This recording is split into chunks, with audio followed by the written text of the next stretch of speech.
avocats du patron de Renault craignent que ce dernier ne reste encore de longs mois derrière les barreaux. Il clame son innocence et estime que Nissan, par qui a éclaté l'affaire, était au courant de tout. Carlos Ghosn ne sortira pas encore de prison. Sa demande de libération sous caution, qui avait été déposée par ses avocats mardi, a été rejetée ce mercredi matin par le tribunal de Tokyo, annonce l'agence japonaise Jiji.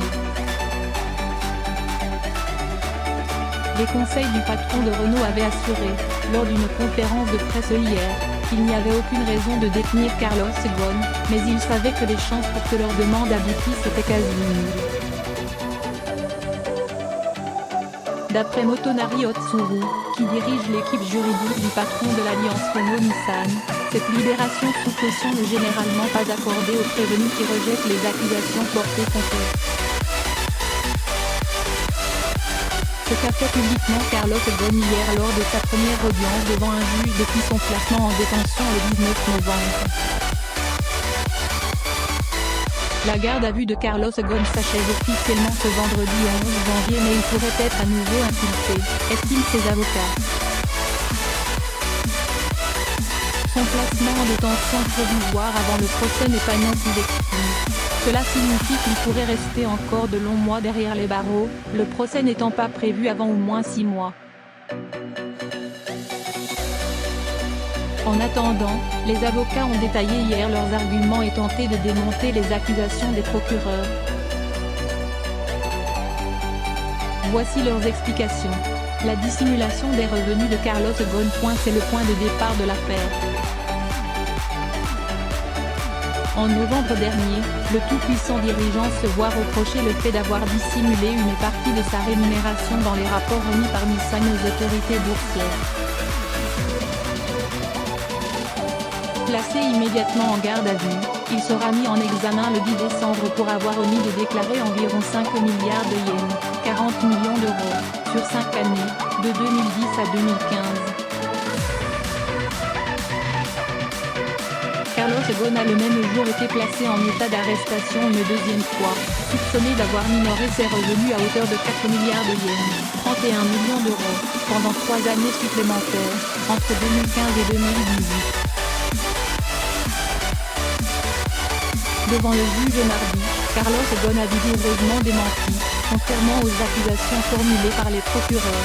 Je n'ai jamais reçu de compensation de la part de Nissan qui n'ait pas été révélée, de même que je n'ai pas établi avec Nissan de contrat visant à recevoir une rémunération fixe non divulguée, explique-t-il.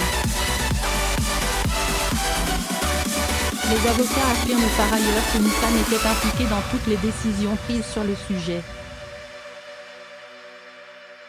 Il déplore également le fait de ne pas avoir été autorisé à consulter les comptes rendus des conseils d'administration du constructeur au sujet de la rémunération. Sur ce volet de l'affaire, les autorités japonaises pensent également que la responsabilité de Nissan est engagée. L'entreprise, qui a transmis de fausses déclarations aux autorités boursières dans le cadre de ses rapports financiers annuels, est d'ailleurs mise en examen en tant qu'entité morale. La couverture de pertes personnelles. Le 21 décembre, Carlos Ghosn a été placé en état d'arrestation pour la 3e fois et sa garde à vue prolongée jusqu'au 11 janvier. Cette fois-ci, le parquet de Tokyo lui reproche d'avoir tenté de faire couvrir par Nissan des pertes sur des investissements personnels lors de la crise financière de 2008. La somme incriminée s'élève à 1,85 milliard de yens, 14,1 millions d'euros. Pour résoudre ce problème financier, Carlos Ghosn aurait obtenu qu'un homme d'affaires saoudien, Khaled Ifali, se porte garant. Celui-ci aurait ensuite bénéficié du versement de commissions d'un montant équivalent pour des missions jugées fictives. Les sommes lui auraient été versées depuis un compte d'une filiale de Nissan. Les avocats de Carlos Ghosn n'ont pas démenti le fait que Nissan ait eu la charge de ses investissements, mais d'après eux, la manœuvre s'est faite d'un commun accord avec le constructeur. Ils affirment que la banque Shinsei, où était domicilié le compte personnel de Carlos Ghosn qui a essuyé des pertes importantes en 2008, s'était inquiété de la situation. Un accord a donc été trouvé entre l'établissement bancaire, Carlos Ghosn et Nissan pour transférer les contrats de change personnel du dirigeant sur les comptes du constructeur avec la condition que toute perte ou gain incomberait à Carlos Ghosn. Les contrats ont ensuite été de nouveau transférés à son nom, sans que Nissan n'ait à supporter aucune perte, d'après les avocats. Concernant les commissions versées à Khaled Bufali, ces derniers affirment qu'elles n'avaient rien à voir avec cette affaire. Elles étaient, selon eux, liées à des activités commerciales avérées, en l'occurrence la réorganisation du réseau de distribution Nissan dans la région du Golfe. Dans un communiqué, le milliardaire met aussi en avant les motifs légitimes de ces paiements. Encore une fois, selon les avocats, Nissan était au courant de tout, les versements ont été effectués en accord avec les responsables concernés du constructeur.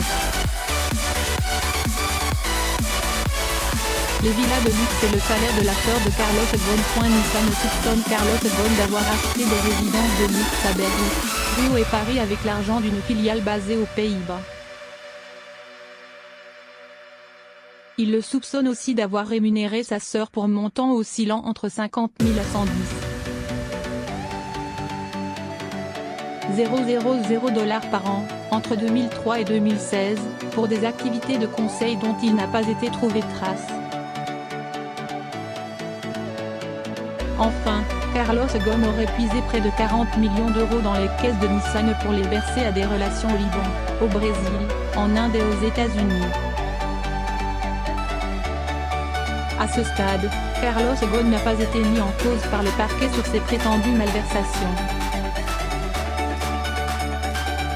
Ni lui, ni ses avocats ne se sont exprimés sur le sujet.